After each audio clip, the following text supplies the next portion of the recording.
کیا ماؤں نے لال جنے تھے؟ کیا دھرتی نے انسان دیکھے تھے؟ آج تک دنیا ایسا بادشاہ نہ دکھا سکی جو 22 لاکھ مربع میل پہ حکومت کر کے مسجد میں جھاڑو دے رہا ہو، جو 22 لاکھ مربع میل پر حکومت کر کے پانی کی مشق کندھے پہ اٹھا کے بیوہ عورتوں کے گھر میں گھڑوں میں پانی بھرنے جا رہا ہو۔ امیر المومنین کہاں جا رہے ہو؟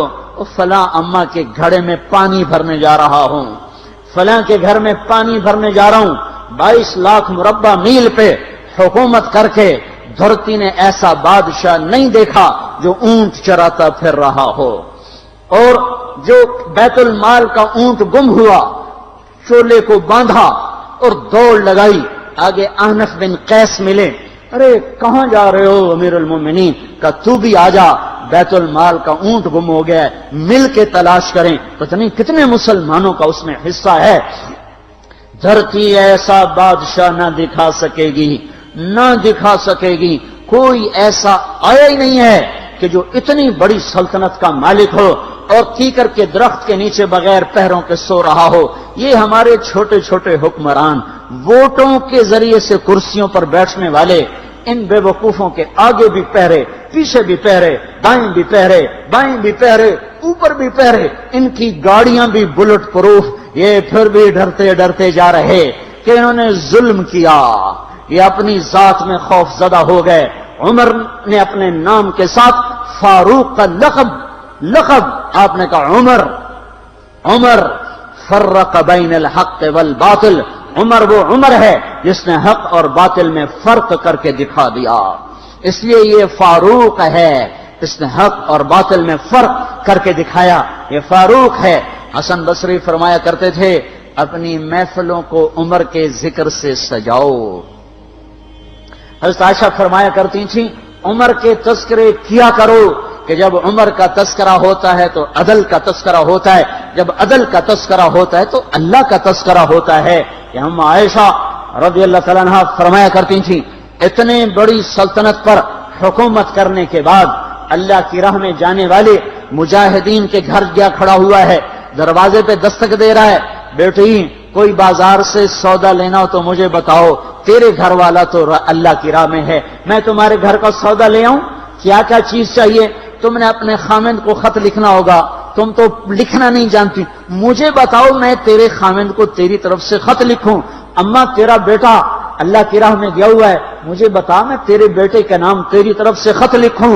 اتنی بڑی جس کے سامنے قیصر اور کسرا زیر و زبر ہو گئے، کج کلا، وہ زمین میں جا کے تہ خاک میں وہ سارے ہیرے لال جواہر، وہ زمین میں لوٹ پوٹ کرنے والا، کسرا کے تخت کو توڑنے والا اور روم کی طاقت کو توڑنے والا، آل ساسان کی طاقت کو توڑنے والا اور نوشیروان کے خزانے مدینے میں لانے والا اور خسرو پرویز کے خزانے مدینے میں لانے والا اور رومت الکبرا کے خزانے مدینے میں لانے والا خود اپنے کرتے میں 14 پیوند لے کے چل رہا ہے۔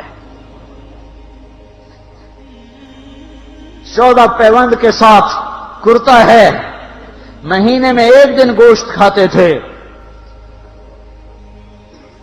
وہ روٹی کھاتے تھے کہ عام آدمی حلق کے نیچے نہیں لے جا سکتا تھا۔ ہے سال کی ابتدا اس شخص کی شہادت سے ہوتی ہے جس کو اللہ نے وہ عزت دی۔ آپ نے کہا میرے 2 وزیر آسمان میں، 2 وزیر زمین میں، آسمان پہ جبریل اور میکائیل میرے وزیر ہیں، زمین پر ابو بکر اور عمر میرے وزیر ہیں۔ آپ فرمایا کرتے تھے ابو بکر عمر اگر کسی بات پہ جمع ہو جائیں تو میں ان کے مشورے کے خلاف کبھی نہ کروں گا۔ ابو بکر تیری مثال ابراہیم کی ہے، عمر تیری مثال نوح علیہ السلام کی ہے، ابو بکر تیری مثال عیسیٰ علیہ السلام کی ہے، عمر تیری مثال موسیٰ علیہ السلام کی ہے۔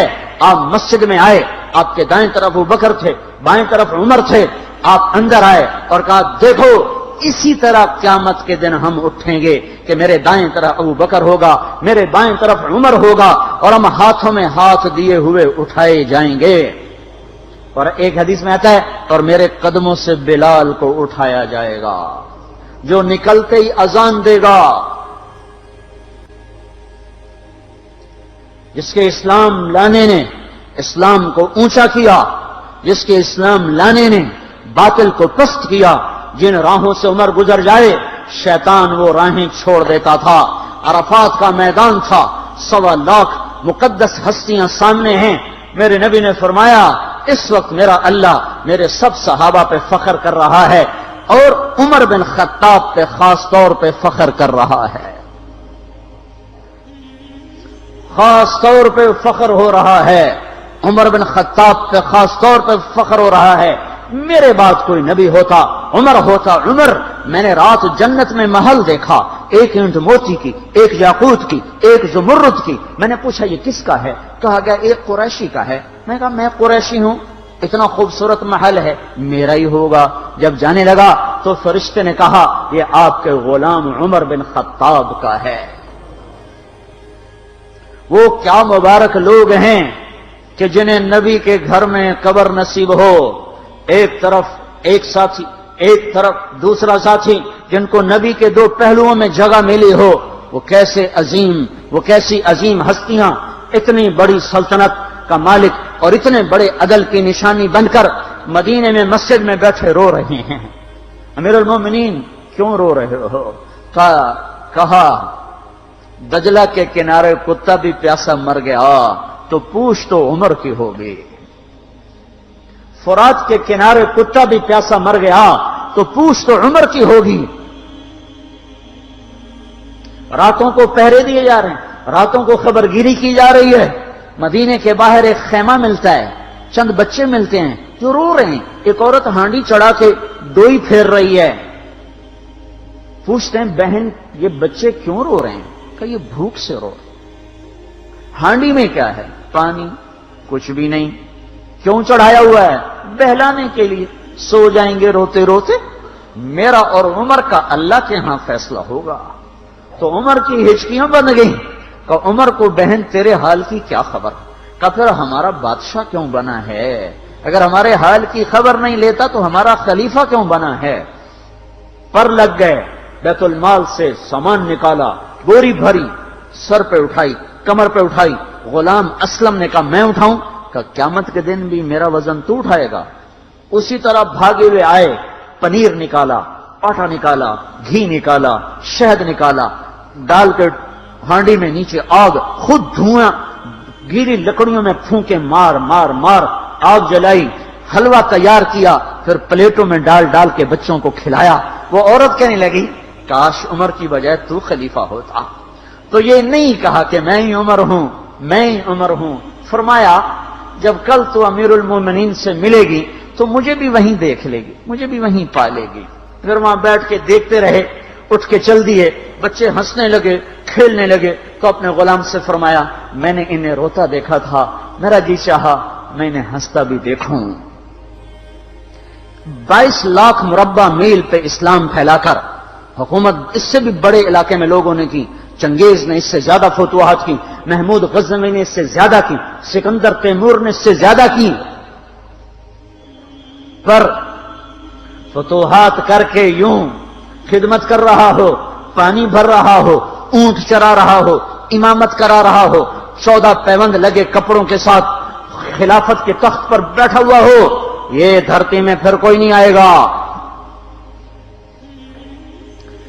ہے نماز میں خنجر لگا، نماز پڑھاتے ہوئے 27 ذوالحج، 27، 28، 29 یکم کو انتقال ہوا۔ یکم محرم موت کے آثار گہرے نظر آئے۔ بیٹے کو بلایا کہ بیٹا جاؤ اما عائشہ سے پوچھ کے آؤ کہ عمر اپنے ساتھیوں کے ساتھ دفن ہونے کی اجازت چاہتا ہے۔ امیر المومنین کے لقب سے بات نہ کرنا، عمر کہنا۔ عمر، اب میں امیر المومنین نہیں رہا۔ جب وہ پوچھنے گئے تو حضرت عائشہ رو رہی تھیں۔ انہوں نے عرض کیا اما جان میرا باپ اپنے ساتھیوں کا پڑوس چاہتا ہے۔ انہوں نے فرمایا یہ جگہ تو میں نے اپنے لیے رکھی تھی، لیکن اگر عمر چاہتے ہیں تو ان کو مجھ پر فضیلت ہے، میں ان کے لیے دستبردار ہوں۔ انہوں نے واپس آ کر خوشخبری سنائی، مبارک ہو اجازت مل گئی۔ کہ نہیں شاید میرے شرم میں اجازت دی ہو، جب مر جاؤں تو مجھے دوبارہ دروازے کے سامنے رکھ کر پھر جا کے پوچھنا، اس وقت اجازت ملے تو پھر لے جانا، ورنہ مجھے بقیع کی طرف لوٹا دینا۔ اتنے میں حضرت علی آئے، پریشان دیکھا، عمر کیوں موت سے ڈر گئے؟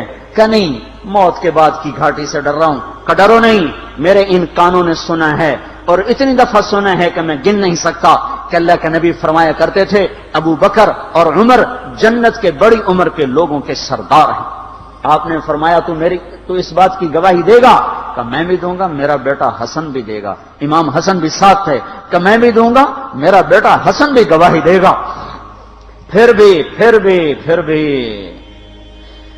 ہے جو جنت کی بشارتیں لیے ہوئے ہیں، 10 مبشرہ، ابو بکر جنتی، عمر جنتی، عثمان جنتی، علی جنتی، طلحہ جنتی، زبیر جنتی، ابو عبد الرحمن بن عوف جنتی، ابو عبیدہ بن جراح جنتی، سعید بن زید جنتی۔ آپ نے نام لے کر گنے، نام لے کر گن کر کہا، سنو ابو بکر جنتی ہے، عمر جنتی ہے، عثمان جنتی ہے، علی جنتی ہے، طلحہ جنتی ہے، زبیر جنتی ہے، سعد بن ابی وقاص جنتی ہے، عبد الرحمن بن عوف جنتی ہے، ابو عبیدہ بن جراح جنتی ہے، سعید بن زید جنتی ہے۔ میں ان سے راضی ہوں، لوگوں ان کا حق پہچانو، میں ان سے راضی ہوں، میں ان سے راضی ہوں۔ پھر آپ نے فرمایا اگر تم نے ان کے بارے میں کسی ایک کے بارے میں بھی دل میں بغض لے کر مر گئے، اور تم نے اتنی بندگی کی تھی کہ سوکھ کے کانٹا ہو گئے تھے، روزے اتنے رکھے تھے کہ پیٹ کمر کو لگ گیا تھا، سجدے اتنے کیے تھے کہ تمہارے ماتھے اور گھٹنوں پر پتھروں جیسے نشان پڑ گئے تھے، اتنا کچھ کر کے ان 10 میں سے کسی ایک کا بغض لے کر اگر تم مر گئے تو اللہ تمہیں منہ کے بل جہنم میں گرا دے گا۔ لوگوں میں ان سے راضی ہوں، ان کا حق پہچانو، جن کو اللہ بھی رضا کے پروانے دے رہا ہو، جن کو اللہ کا رسول رضا کے پروانے دے رہا ہو، جن کو وزارت کا شرف مل چکا ہو، نبی کے پہلو میں قبر جن کی بننے کا اعلان ہو چکا ہو، وہ موت پر کیا کہہ رہا ہے؟ موت پہ کیا کہہ رہا ہے؟ اپنے بیٹے سے کہا میرا سر زمین پہ ڈال دے۔ ان کی گود میں سر تھا عبداللہ بن عمر، تو انہوں نے گود سے ہٹا کر پنڈلی پہ رکھ لیا، یہاں رکھ لیا۔ چلے گئے، کیا کہہ رہا ہوں سنتے نہیں ہو، زمین پہ ڈال دو۔ تو انہوں نے زمین پہ ڈالا تو اپنے چہرے کو مٹی میں رکھ دیا اور ایسے ملنے لگے اور کہنے لگے، اے میرے رب، اگر تو نے عمر کو معاف نہ کیا تو عمر ہلاک ہو جائے۔ ویل لک یا عمر ولامک ان لم یغفر لک ربک، عمر تیری ہلاکت ہے اگر تیرے رب نے تجھے معاف نہ کیا۔ یہ کہتے کہتے کہتے جان دے دی۔ 22 لاکھ مربع میل میں اسلام کو زندہ کرنے والا، این حالت نماز میں زخم کھا کے گرنے والا، مطلوب مصطفیٰ، وزیر مصطفیٰ، جنت کی خوشخبریاں لے کر پھر موت پر یوں کہہ رہا ہو، اللہ تو نے معاف نہ کیا تو میرا کیا بنے گا؟ کیا بے طلبی ہے۔ ان کے بیٹے خلافت کے اہل، ان کے بہنوئی سعید بن زید 10 مبشرہ میں سے دونوں کے نام کاٹ دیے کہ یہ 6 ہیں جن سے اللہ کا رسول راضی تھا، جس کو چاہو خلیفہ بنا دو، جس کو چاہو حکومت دے دو، نہ میرے بیٹے کو ملے گی نہ سعید بن زید کو ملے گی۔ کسی نے کہا شوشہ چھوڑا، آپ کا بیٹا بھی تو بہت قابل ہے، اسی کو بنا دیں۔ تو اسے تو طلاق دینا نہیں آتا، حکومت کہاں سے چلائے گا؟ یہ ایک واقعہ کی طرف اشارہ کیا ہے، اس کے پیچھے ایک واقعہ ہے جس کو انہوں نے یاد کر کے فرمایا وہ تو طلاق دینا نہیں جانتا، وہ حکومت کیا چلائے گا؟ حالانکہ بڑے صحابہ میں عبداللہ بن عمر کا مقام ہے۔ ہے جنازہ صہیب رومی نے پڑھایا، دروازے کے سامنے لا کے رکھ دیا گیا، سب لوگ جنازے کے ساتھ کھڑے ہو گئے، عبداللہ بن عمر اکیلے آگے گئے، دروازے پر دستک دی کہ اما جان میرا باپ عمر بن خطاب دروازے پہ حاضر ہو چکا ہے، اندر آنے کی اجازت چاہتا ہے۔ تو عائشہ رضی اللہ تعالیٰ نے اپنی چادر کو اٹھایا اور روتے ہوئے باہر نکل گئیں۔ پھر لوگ اندر داخل ہوئے، قبر کھودی گئی، قبر کھودتے ہوئے عبداللہ بن عباس بھی قبر کے کھودنے میں شریک تھے۔ تو کہتے میرے کندھے پہ کسی نے ہاتھ رکھا، میں نے پیچھے مڑ کے دیکھا تو علی رضی اللہ تعالیٰ عنہ کھڑے رو رہے تھے اور فرما رہے تھے مجھے پتا تھا تو یہیں آئے گا، یہاں تیرے سوا کوئی نہیں آ سکتا، کہ میں نے ایک دفعہ نہیں کتنی دفعہ میں نے اللہ کے نبی سے یہ بات کا تکرار سنا، میں ابو بکر اور عمر، اس کا اتنا تکرار سنا ہے میں نے کہ مجھے یقین تھا یہیں آئے گا، تو اور کہیں نہیں جا سکتا۔ میرے بھائیو غفلت سے باہر آ جائیں، یہ دھوکے کا گھر، یہ مچھر کا پر، یہ مکڑی کا جالا، یہ دنیا کہیں ہمیں ہلاک نہ کر دے۔ ان لوگوں کو سامنے رکھ کے زندگی گزارو جنہوں نے اللہ کو راضی کیا، اس کے رسول کو راضی کیا، کلمہ حق کو بلند کیا، خیر کے ذریعہ بنے، شر کے مٹانے والے بنے، اور دنیا میں مرنے کے بعد بھی ان کے تذکرے ہدایت کا سامان بنے، ان کے تذکرے روشنی کا مینار بنے۔ ان کے پیچھے چلو، مغرب کے اندھیروں کی طرف مت دوڑو، وہاں تو سورج بھی ڈوب جاتا ہے، مغرب میں تو سورج بھی ڈوب جاتا ہے، اور تمہیں پکار کے کہتا ہے مغرب کی طرف نہ آنا، ادھر اندھیرا ہے، میں یہاں گم ہو گیا، تم کون سا سراغ ڈھونڈنے آئے ہو؟ دوڑو اللہ اس کے رسول کی پاک زندگی کی طرف، اس کے پاک صحابہ کی زندگی کی طرف، جن کو اللہ نے مرنے سے پہلے جنت ہاتھ میں دے دی، جنت کی بشارت دے دی۔